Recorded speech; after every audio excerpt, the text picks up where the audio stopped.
part of the tech group here, we're responsible for everything from when the order comes in the door till it ships out to back to the customer. So we got to be knowledgeable in all the metal properties. We got the aluminum, the cold roll, galvanneal, copper. Everything has their own types of properties, and we can bend some thicknesses certain ways, and we can't do it with the other ones.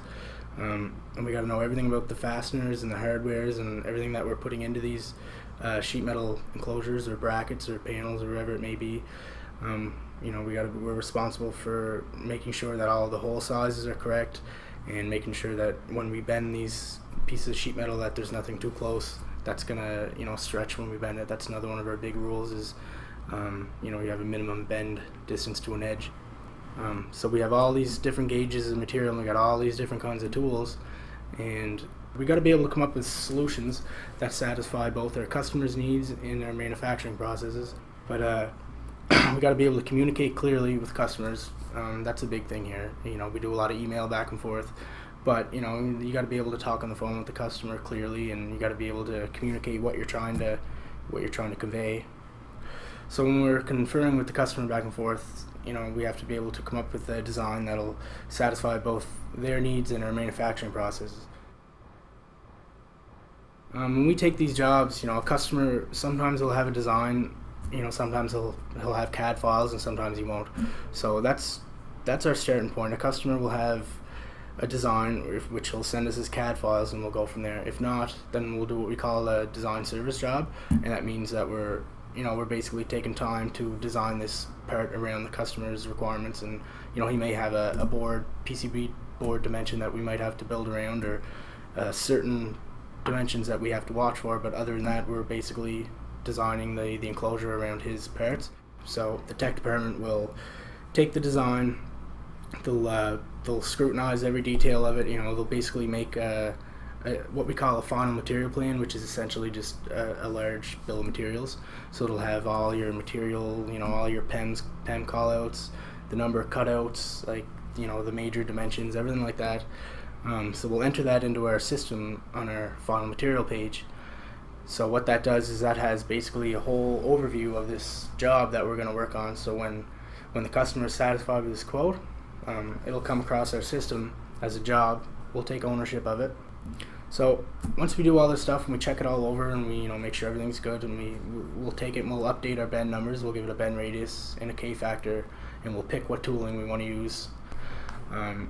And that's it. We'll send it back to the customer. Customer will look it over. Sometimes they come back right away. Sometimes they need a couple days to look over it. And if they have any more changes, they'll make their changes. So a typical job will start out at our laser station. We do have the option of cutting it on the router table as well, which is basically just a CNC on a table, and we also have a CNC as well. So it'll get cut on the laser. The laser operator will take our DXF, they'll plug it into their computer, and they'll start the laser system, and it'll cut our flat patterns out with all of our bend numbers already in it. So they'll cut our flat pattern out. Next, it'll go wait for deburring station. So that'll be removing all the burrs and the sharp edges and all the unwanted parts of the metal that the customer doesn't want to cut his hands on or anything like that. So after that, it'll go to our machining stage, which will be our countersinking and our tapping, if there is countersink or tapping on the job. After that, it'll get sent to our bending station. So we bend on our press brake and our folder. So our press brake is our more manual, hands-on, where we can change all our tooling, and we're actually very involved with we're holding the metal in, and the press brake operator is trained on this machine very well. And then we have our big folder machine, which is a lot of training is required as well, but it's more automatic than the press brake. It's just a very, very big machine that it'll automatically run our metal down and zero it out and bend it and all that stuff. So it'll go to PEMing, and they'll insert all the nuts, the standoffs, the studs, the panel fasteners, anything that needs to be inserted on this job, and that'll be all on the build sheet for them to follow. And once PEMing is done, it'll go over to paint prep, and they can do chem film finishes, which is just a Trivalent clear conversion coating. And after paint prep, typically it'll go to paint if it's getting painted. If not, it can have a grain finish as well, which is done at the deburring stage.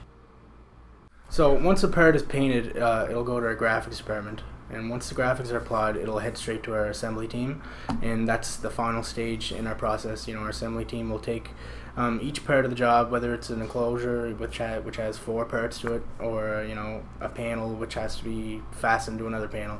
They'll take it and they'll follow the instructions in the build sheets. They'll use the cover page with the isometric view to kind of align all the parts, and if there's any special instructions, then we need to note that on the build sheets as well. And so they'll put everything together, they'll wrap it all up in bubble wrap and however they do their magic, and they'll send it out the door. We've done some pretty cool things here at ProtoCase. Just on the top of my head, the URC was definitely a huge project for us. I had a lot of fun working on those jobs. It was just neat to see how all their designs got incorporated into their final robot that would be doing all these things for this contest. It was pretty cool. We do a lot of work for some impressive companies: Boeing, NASA, Facebook, Google, a lot of the car companies. It ranges from your small-time business owner to these massive corporations that you wouldn't even think I've heard of ProtoCase before. It's pretty cool.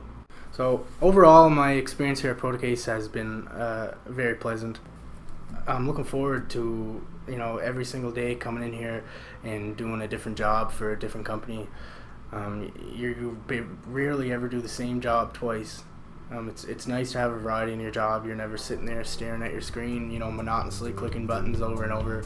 You always have a new company with a new design that's sometimes they can blow you away, and sometimes they're just, oh, I've done this before, it'll take me 2 seconds.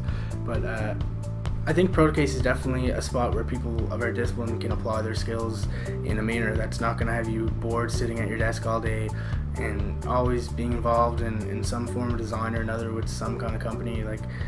It's pretty cool.